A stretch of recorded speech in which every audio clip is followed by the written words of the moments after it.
빌립보서 3장 12절로 14절의 말씀, 신약 321쪽에 있는 말씀을 우리 다 같이 한 목소리로 하나님 말씀 봉독하여 올려드리도록 하겠습니다.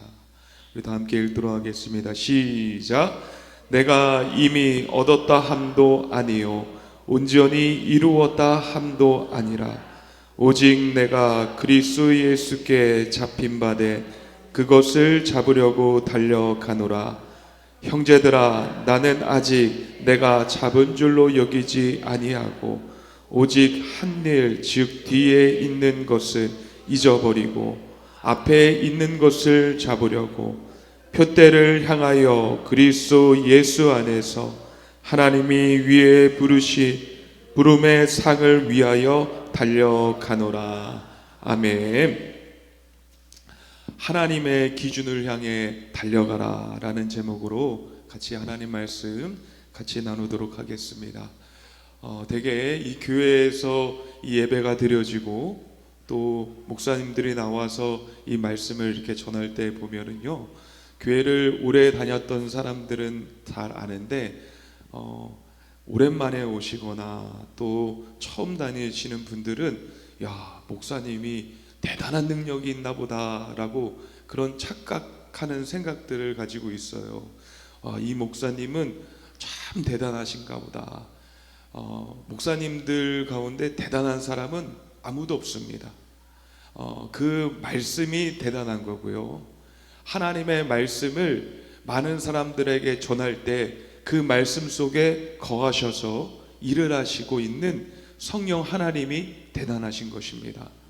그래서 우리 모든 성도들은요, 하나님의 말씀에 귀 기울일 때 우리의 마음 가운데 찾아오시고 또한 나를 아시고 이해하시고 격려하시며 또한 우리에게 소망을 주시는 하나님을 경험할 수가 있게 되는 것입니다.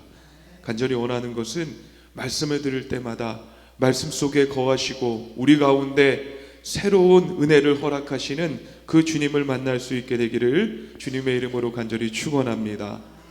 어떤 신학자가 이런 말을 했습니다. 신앙의 가장 위험한 상태는 죄에서 빠진 상태가 아니라 더 이상 자라지 않는 상태이다. 우리는 종종 이 멈춤의 신앙을 가지고 살아갈 때가 있습니다. 대개 내 신앙에 내 스스로가, 자기 스스로가 만족할 때가 있어요.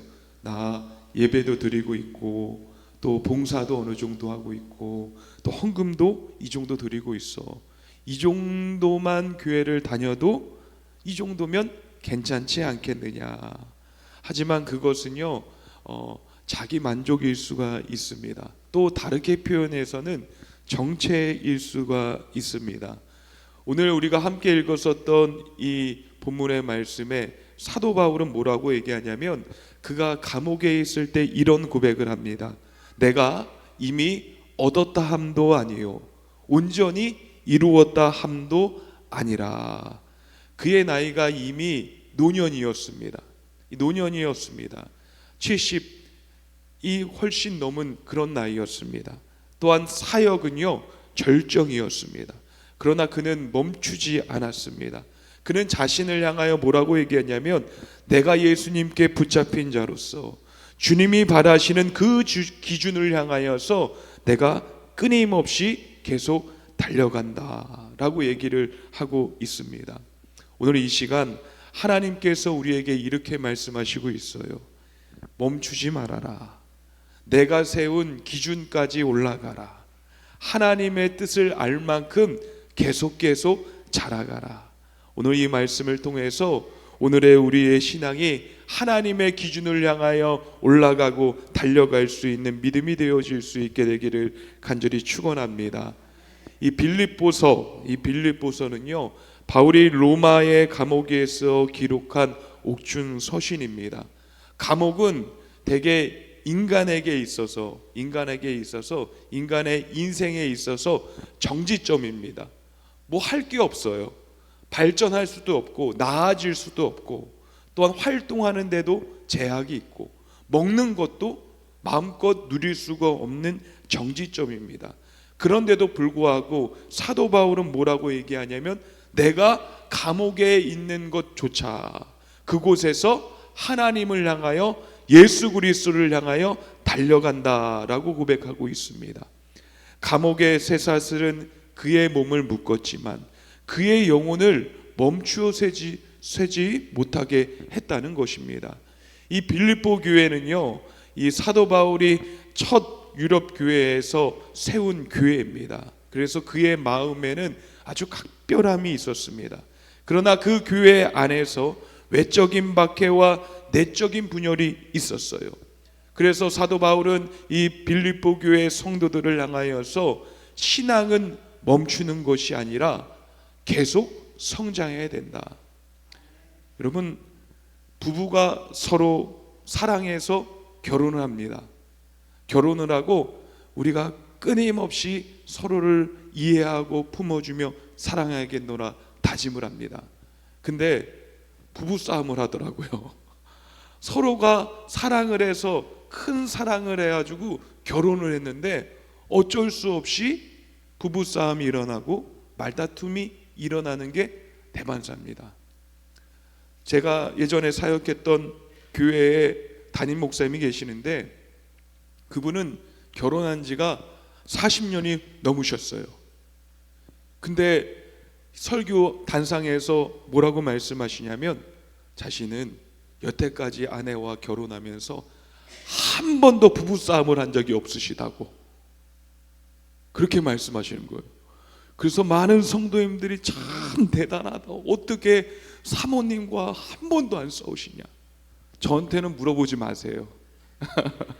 저한테는 물어보지 않으셔도 돼요. 싸웠어요. 네. 근데 그 목사님은 한 번도 싸운 적이 없으시대요.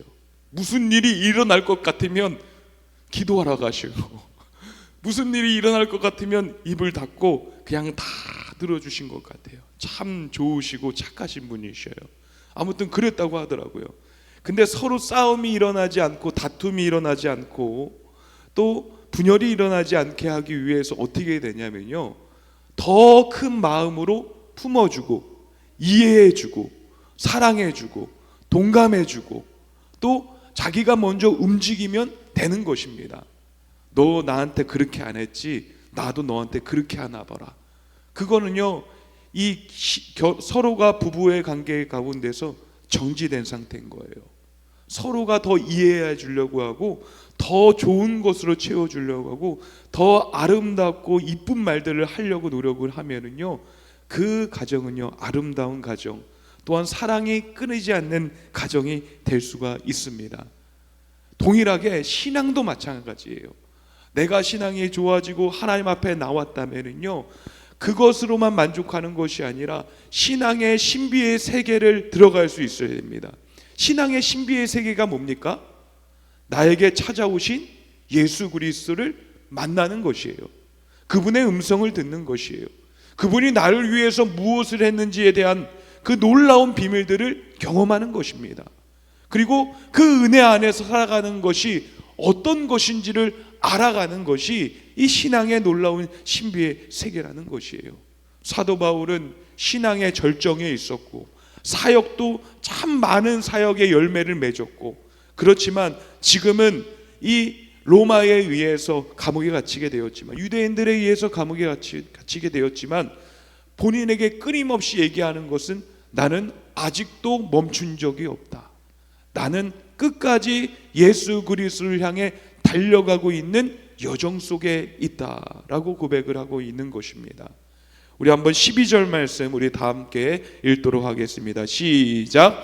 내가 이미 얻었다 함도 아니요 이루었다 함도 아니라 오직 내가 그리스도 예수께 잡힌 바 된 그것을 잡으려고 달려가노라. 아멘. 이 얻었다 함도 아니요 이루었다 함도 아니다. 이것은 무엇이냐면 나도 아직 완성이 되어지지 않았다는 얘기예요. 예. 하나님의 기준에 아직 다다르지 않았다는 것이에요. 목사님, 이 정도 했으면 됐지 않습니까?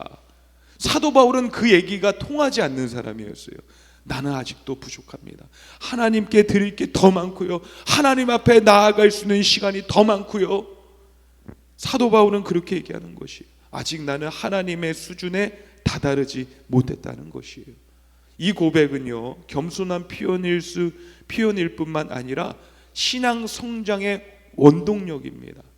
나는 하나님 앞에서 아직도 부족한 자이지만 하나님이 아직도 필요합니다. 하나님께서 내게 은혜 주실 것이 더 많습니다 하는 그 간절함과 더 주님 앞에 붙어 있으려고 하는 그 신앙의 모습이 이 바울의 고백 속에 담겨져 있는 것이에요. 고린도전서 10장 12절에 보면요, 그런즉 선줄로 생각하는 자는 넘어질까 조심하라. 완성된 사람은 없습니다. 완벽한 사람은 없습니다. 다 이룬 사람은 없습니다. 오히려 그럴 때 더 겸손해야 된다는 것이에요. 한 영상을 봤어요. 요즘 시기에 이 야구 시즌이 끝나고 나서 이제 농구의 시즌이 이제 돌아왔습니다. 그래서 한국에서도 열심히 막 프로농구들이 있고 외국에서는 이 NBA 농구가 이루어지고 있어요. 근데 이제 영상을 이렇게 딱 보니까는 이 외국에서도 아주 유명한 톱 선수들이 있습니다. 그 톱 선수 중에서 이 알렉산더라는 이런 작년에 우승했던 팀의 가장 톱 선수가 이 하는 그 살아가는 그 모습이 이 영상으로 이렇게 담겨져 있는데, 그 선수는요, 자기가 갖고 있는 자산이 3억 달러래요. 3억 달러. 3억 달러가 얼마인지 모르는데 3억 달러라는 거예요. 근데 그는 다른 이 NBA 선수들처럼 호화스러운 저택을 갖고 있지 않다는 것이에요. 예. 그리고 또 뿐만 아니라 좋은 차도 타고 다니지 않대요. 이 3억 달러라는 이 큰 자산을 가지고 있는데도 불구하고 그가 소유한 차가 2010년 된 차라는 거예요. 아직도 15년 된 차를 지금 타고 있다는 거예요. 그리고 그가 살고 있는 집은 이 도시에서 외곽 쪽에 있는 아주 2층 집, 아주 작은 집에 살고 있다고 합니다. 그러면 이 큰 돈을 가지고 있는 자가 왜 그렇게 살고 있느냐라는 얘기들을 하고 있는데, 그가 가지고 있는 재산을 통하여서 암에 걸린 사람들을 치유해주고, 또한 어린아이들이 스포츠와 또한 여러 가지 것들을 대할 수 있게 복지재단을 만들어서 그 돈을 사용하고 하면서 그가 열심을 다해서 그 많은 세상 사람들을 도와주고 있는 그렇게 돈을 사용한다고 이 얘기를 하더라고요. 그러면서 그 선수가 뭐라고 얘기냐면, 많은 사람이 내가 오늘 경기에서 몇 점을 넣는가, 나는 그것을 기억하지 않았으면 좋겠다. 나 같은 사람도 조금이나마 그 영혼들을 사랑하고 그 사람들에게 소망을 줬다는 그런 사람이었다는 것을 사람들이 기억해 줬으면 좋겠다 라는 그런 얘기를 했습니다. 여러분, 많이 가진 자가 요즘에는 최고래요.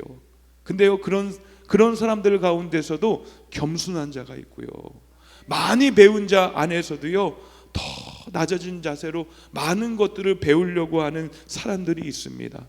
여러분은 완성된 사람입니까? 아니면 아직도 성장하고 있는 사람입니까? 간절히 원하는 것은 여러분을 주님을 향하여 계속 달려가는 사람, 주님과 함께 머물면서 성장하는 사람이 되어질 수 있게 되기를 주님의 이름으로 간절히 축원합니다. 그래서 예전 어르신들, 우리 믿음의 선조들을 보면은요, 한글도 모르고 아무것도 몰라요. 그냥 밥 먹고 농사 짓고 그런 것들만 오로지 일생 동안 하다가 돌아가신 분들이, 교회 다니시다가 돌아가신 분들이 참 많아요. 그런데도 불구하고 이 예수 안에 있었던 믿음의 선조들은요, 그 지혜로움이 남달랐습니다. 자녀들을 교육하는 데서도 깨어 있었고요, 또한 세상에서 정말로 귀한 일들을 하는 데서 뛰어난 일들을 헌신하며 하는 분들이 참으로 많았습니다. 그것은 무엇이냐면, 주님의 마음을 담고 주님의 사랑을 받고 주님께서 우리에게 명령하신 것을 향하여 달려가는 모습이라는 것이에요. 우리가 예수 그리스도께 잡힌 바 되었다라는 것은 무엇이냐면 붙잡혔다는 것이에요. 사도 바울도 젊은 시절, 그 시절 다마섹 도상에서 예수님께 붙잡힌 자가 되었습니다. 그리고 나서 내 뜻대로 내 마음대로 사는 것이 아니라 나의 주도권을 예수님께 드렸다는 것이에요. 그리고 나서 그 인생이 예수님께 붙잡힌 인생이 되었고 이제는 주님께 붙잡힌 인생으로 살아갈 수 있게 된 것입니다. 바로 우리 신앙의 목표가 그런 것이에요. 내가 이제는 주님을 위하여서, 주님을 통하여서 더 귀한 삶으로 나아갈 수 있는 그 모습으로 성장하는 것이 바로 우리 주님께서 원하시는 모습입니다. 요한복음 15장 16절의 말씀 우리 다 함께 읽도록 하겠습니다. 시작. 너희가 나를 택한 것이 아니요 내가 너희를 택하여 세웠나니 이는 너희로 가서 열매를 맺게 또 너희 열매가 항상 있게 하여 내 이름으로 아버지께 무엇을 구하든지 다 받게 하려 함이라. 아멘. 우리 신앙의 길은요 결코 낙심하는 일은 없습니다. 왜냐하면 우리가 주님을 붙잡고 있기 때문이 아니라 주님이 우리를 먼저 택하셨고 주님이 우리를 붙잡으시기 때문에 우리는 낙심하고 실망하는 일은 없고 또한 흔들리는 일은 없어야 되는 것이에요. 내가 주님의 내 삶의 도구로 사용하려고 하는가? 주님 내일에 이것 좀 해주세요, 저것 좀 해주세요. 우리가 그런 목표로 주님을 붙드는가? 아니면 사도 바울처럼 내가 주님께서 내 삶을 붙잡으셔서 나를 사용하시기를 소망하는가? 그 차이인 것 같습니다. 사랑하는 성도 여러분, 붙잡히셔서 예수 그리스도께 붙잡히셔서 더욱 귀한 곳에 아름답게 사용되어질 수 있는 여러분들이 되어질 수 있게 되기를 주님의 이름으로 간절히 축원합니다. 되게 이 성공한 사람들을 바라보면요, 이 불우한 과거, 어려웠던 시절들을 잘 이겨낸 자들이 참 많습니다. 힘들고 어려웠던 것들을 극복하고 난 후에 자기가 꿈꿔왔던, 자기가 생각했던 큰 소망들을 이루는 사람들이 정말로 이 세계에는 참으로 많습니다. 사도 바울도 13절의 말씀을 보니까요 잊어버린 것들이 있었어요. 우리 한번 13절의 말씀 우리 다 함께 읽도록 하겠습니다. 13절 빌립보서 3장 13절 형제들아 시작. 형제들아 나는 아직 오직 한 일 즉 뒤에 있는 것을 잊어버리고 앞에 있는 것을 잡으려고. 아멘. 뒤에 있는 것을 잊어버리고 앞에 있는 것을 잡으려고. 여러분 뒤에 있는 것을 잊어버린다라는 것은 무엇이냐면 과거에 큰 영향을 받지 않았다는 것이에요. 사도 바울이 원래 어떤 사람이었습니까? 예수님을 믿는 사람들을 욕하고 박해하고 죽이고 감옥에 가두고 매를 들어서 그들을 해했던 사람이 바로 사울이었고 바울이었습니다. 유대인으로서는 그것이 큰 자랑이었고 율법에 대한 열심이었습니다. 그러한 어두웠던 과거를요 사도 바울은 예수님을 만나고 난 후에 다 잊어버렸다는 것이에요. 분명히 여러 사람들에게 해를 끼치고 안 좋은 영향을 끼치고 했던 부분들이 있었을 것입니다. 하지만 신앙의 성숙은요 과거를 끊어내는 용기로부터 새롭게 시작되는 것이에요. 내가 예전에 잘못했고 내가 이런 사람이었고 지금도 그런 모습을 제대로 떨쳐보지 못한다면 성장이 일어날 수가 없다는 것입니다. 예전에 내가 부족했던 부분들 또 어리석게 행동했던 모습들을 다 잊어버리고 다시 돌이키고 이제는 새로운 모습으로 나아가려고 할 때에 하나님께서는요 그러한 사람을 사랑하시는 것이에요. 하나님은 우리에게 뭐라고 말씀하시냐면요 때로는 뒤를 돌아봐야 되지만 어두웠던 것들을 너희는 뒤를 바라보지 말고 앞으로 전진하라 라고 말씀하시고 있습니다. 이사야서 43장 18절로 19절의 말씀 우리 읽도록 하겠습니다. 시작. 너희는 이전 일을 기억하지 말며 옛날 일을 생각하지 말라. 보라, 내가 새 일을 행하리니 이제 나타낼 것이라. 너희가 그것을 알지 못하겠느냐? 반드시 내가 광야에 길을, 사막에 강을 내리니. 아멘. 과거의 실패를 붙들면요, 오늘의 은혜를 잊어버리게 되는 것입니다. 그렇기 때문에 우리는요, 과거에 우리가 어떤 모습인 거에 집중하는 것이 아니라 하나님께서 우리를 어떻게 이끄시고 또 우리를 어떻게 사용하실 거에 대한 부분들에 더 집중하며 나아가는 모습이 있어야 되는 것이에요. 여러분, 마라톤 할 때요, 꼭 필요한 모습이 무엇이냐면 앞을 보고 전진하며 달려가는 것입니다. 대개 마라톤이 이제 3시간 남짓 안에 모든 경기가 끝나죠. 그 3시간 남짓 뒤를 보면서 달리는 이 마라톤 선수는 없습니다. 집중력을 가지고선요 3시간 동안 앞만 보고서는 자신의 호흡과 자신의 컨디션을 조절하면서 앞만 보고서 달려가는 것이에요. 또 어떤 선수들 가운데, 이 마라톤 하는 선수들 가운데 불과 이 결승전이 얼마 안 남은 상태에서 누가 오는가라고 뒤돌아봤다가 넘어진 선수가 있어서 결국에는 1등의 자리를 빼앗긴 선수가 있더라고요. 하나님은요 우리에게 뒤돌아보라고 말씀하지 않습니다. 네의 과거를 다 잊고 하나님이 이루실 새 것들을 바라보며 새 일들을 바라보며 나아가라 라고 말씀하시고 있습니다. 간절히 원하는 것은 우리의 어두웠던 모습들을 다 예수 안에서 다 잊어버리시고요, 주님께서 바꿔주실 새로운 소망과 일들을 바라보며 나아갈 수 있는 여러분들이 되어줄 수 있게 되기를 간절히 축원합니다. 결국 우리는요 하나님께 붙잡힌 자로서 나아가는 모습은요 그 과거에 얽매이지 않고 앞만 보며 달려가는 그런 모습이라는 것입니다. 온몸에 힘을 가지고선 결승선을 향하여 달려가는 이 선수의 모습, 바로 이 모습이 신앙 안에도 동일하게 있어야 되는 것이에요. 신앙은요 얌전히 왔다가 시간 돼서 얌전히 돌아가는 그런 게 아니에요. 움직이며 달려가는 역동적인 그 모습들이 있어야 되는 것이에요. 요즘에 그 회사를 다니는 이 사람들을 바라보게 되면요, 회사 사람들 가운데 저는 잘 모르겠지만 이런 얘기들을 들어봤어요. 뭐라고 했냐면 루팡이 있다는, 루팡이 딱 그 안에서만 딱 일하고 더는 안 하고 요 정도만 딱 하다가 돈만 받고 도망가는 이 루팡이 있다는 거예요.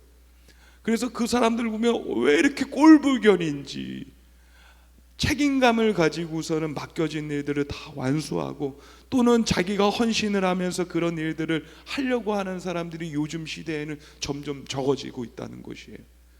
예전에는 어땠습니까? 우리 장로님만 바라보려도 역중적인 힘이 넘칩니다.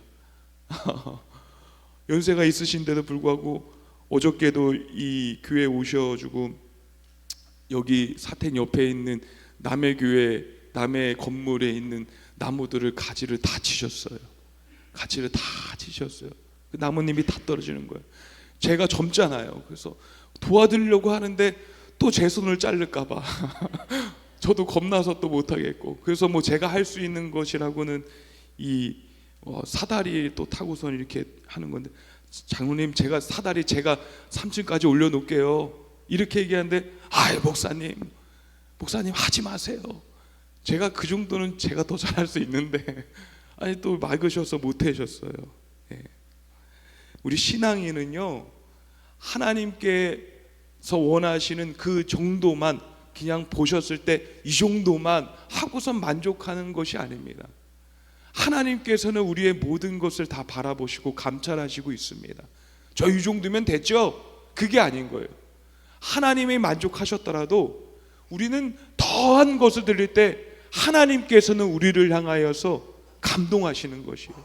내가 그 모습을 귀하게 여겼노라. 그 믿음을, 그 움직임을 귀하게 여겼노라. 우리는 끝까지 예수 그리스도를 바라보며 달려가는 신앙의 모습들이 우리 가운데 있어야 되는 것입니다. 히브리서 12장 1절로 2절 말씀 우리 다 함께 읽도록 하겠습니다. 시작. 이러므로 우리에게 구름같이 둘러싼 허다한 증인들이 있으니 모든 무거운 것과 얽매이기 쉬운 죄를 벗어버리고 인내로써 우리 앞에 당한 경주를 하며 믿음의 주여 또 온전하게 하신 예수를 바라보자. 그는 그 앞에 있는 기쁨을 위하여 십자가를 참으사 부끄러움을 개의치 아니하시더니 하나님 보좌 우편에 앉으셨느니라. 아멘. 신앙은 결국 무엇이냐? 예수님을 바라보는 마라톤, 달리기라는 것이에요. 눈을 다른 곳에 두면 넘어지게 되는 것입니다. 예수님께 시선을 고정할 때 우리의 신앙은요, 결승점을 향해 달려갈 수가 있는 것입니다. 미국의 이 수영 선수였던 플로렌스 체드웍이라는 선수가 이 영국 해협을 수영에 건너려고 계획을 했고 실행에 옮겼습니다. 그리고서 열심히 이 영국 해협을 수영을 해서 건너는 도중 가운데 갑자기 짙은 안개가 그 가운데 생기게 되었어요. 그래서 수영을 하다가 혹여나 바위에 박을까 또는 여러 가지 위험 가운데 위험에 쌓여서 그가 걱정을 하다가 결국에는 고민을 하다가 포기했습니다. 포기를 했어요. 근데 그녀가 이 포기한 지점이 어디냐면요, 바로 이 영국 해협을 이 끝까지 결승점에 도달할 수 있는 지역, 바로 1km도 남지 않는 그 지역에서 그가 포기를 했어요. 그래서 그는 그 소식을 듣고 다음에 또 도전을 하면서 말을 했습니다. 이번에는 안개가 오더라도 결코 포기하지 아니하고 마음속에서 그 목표점을 생각하며 끝까지 수용해 내겠습니다. 그래서 그녀는요, 그가 원하는 목표점에 도달할 수 있게 되었다는 것이에요. 신앙도 마찬가지예요. 삶의 안개처럼 불투명할 때 보이지 않아도 예수님을 마음의 목표로 그릴 때 다시 달려나갈 수 있는 것이고 그 끝에 이르게 되는 것입니다. 사랑하는 성도 여러분, 주님께서는요, 우리에게 멈추는 것을 허락지 않았어요. 때로는 멈춤의 미약도 있지만요, 멈춰 있더라도 또다시 움직여야 되는 것입니다. 움직여야지 하나님이 기뻐하시고 하나님이 원하시는 수준에 또한 그 기준의 모습으로 도달할 수 있게 되는 것입니다. 14절 말씀에 보니까는 표대를 향하여 그리스도 예수 안에서 하나님이 위에서 부르신 부름의 상을 위하여 달려가노라. 표대는 무엇입니까? 바로 그 경기장의 목표점입니다. 그리고 부름의 상은 무엇입니까? 승리자들에게 주는 바로 월계관입니다. 바울은 자신의 목표가 바로 예수 그리스도였습니다. 그는 표대의 성공이 아니라 예수 그리스도를 얻는 것이, 예수 그리스도와 끝까지 가는 것이 자신의 삶의 목표였다는 것이에요. 고린도전서 9장 24절로 25절의 말씀 우리 읽도록 하겠습니다. 시작. 운동장에서 다름질하는 자들이 다 달릴지라도 오직 상을 받는 사람은 한 사람인 줄을 너희가 알지 못하느냐. 너희도 상을 받도록 이와 같이 다름질하라. 이기기를 다투는 자마다 모든 일에 절대하나니 그들은 썩을 승리의 간을 얻고자 하되 우리는 썩지 아니할 것을 얻고자 하노라. 아멘. 바울의 인생은 그 목표가 상이 아니었어요. 여러분의 인생의 목표는요, 서울에 집을 사는 게 목표가 아니었으면 좋겠습니다. 인천의 송도에 큰 집을 사는 것이 목표가 아니었으면 좋겠습니다. 바울의 인생의 목표는 상이 아니라 상을 주시는 분이었다는 거예요. 예수 그리스도가 목표였어요. 주님이 원하시는 삶을 끝까지 살아내는 것이 바울 삶의 목표였다는 것입니다. 디모데후서 4장 7절로 8절에 보면은요, 사도 바울이 이런 고백을 합니다. 내가 선한 싸움을 싸우고 나의 달려야 할 길을 마치고 믿음을 지켰으니 이제 후로는 나를 위하여 의의 면류관이 예비되었음이라. 그는 멈춘지 않았습니다. 그리고 그는 결국에는 도착했습니다. 그리고 그 상을 얻었습니다. 하나님께서 원하시는 기준까지 올라가는 삶이 되었습니다. 사랑하는 성도 여러분, 말씀을 정리하겠습니다. 하나님의 기준만큼 올라가는 신앙은요, 첫 번째로 안주하지 않는 사람입니다. 이 정도면 됐다. 마음의 신앙의 가장 큰 적일 수가 있습니다. 바울처럼 나는 아직도 얻지 못했다 라는 지각이 우리 안에 있어야 되는 것입니다. 두 번째로는 과거에 얽매이지 말아야 되는 것이에요. 과거의 상처와 실패를 주님 앞에 내려놓을 때 하나님께서는 우리 가운데 새 일을 행하시는 것입니다. 세 번째로 표대를 향하여 분명히 하라. 하나님이 기뻐하시는 인생이 목표가 되어야 됩니다. 세상의 성공은 표대가 아니라 시험대라는 것을 알아야 돼요. 그리스도가 우리의 목표가 될 때에 우리는 그 결승점에 도착할 수가 있습니다. 사랑하는 성도 여러분, 하나님은 우리에게 이렇게 말씀하십니다. 멈추지 말아라. 끝까지 힘을 내라. 달려갈 수 있다.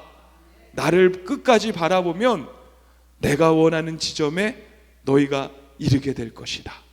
한 주간의 삶도요, 주님을 생각하고 주님을 바라보고 주님과 함께하기를 소망하면서 승리하는, 또 하나님의 기준까지 올라가는 우리 사랑하는 성도님들 모두가 될 수 있게 되기를 주님의 이름으로 간절히 축원합니다.